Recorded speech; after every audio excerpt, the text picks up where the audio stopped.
Hi, in this video, I will show you how to cancel a Just Eat order.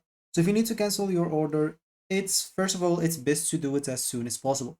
This is because the restaurant or store may have started to prepare your order. So if you just ordered and you want to cancel it right away, make sure once you logged in or once you open the application, you'll find yourself at the home screen. Make sure to click at the orders option at the bottom.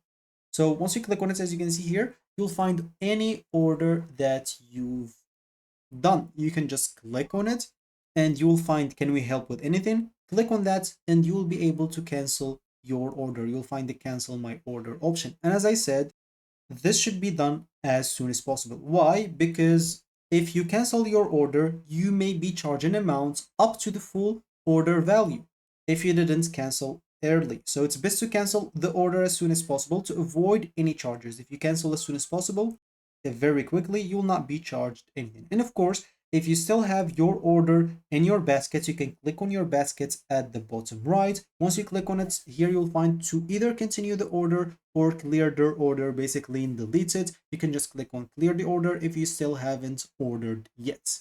So that should be it for me in this video. Thank you for watching and goodbye.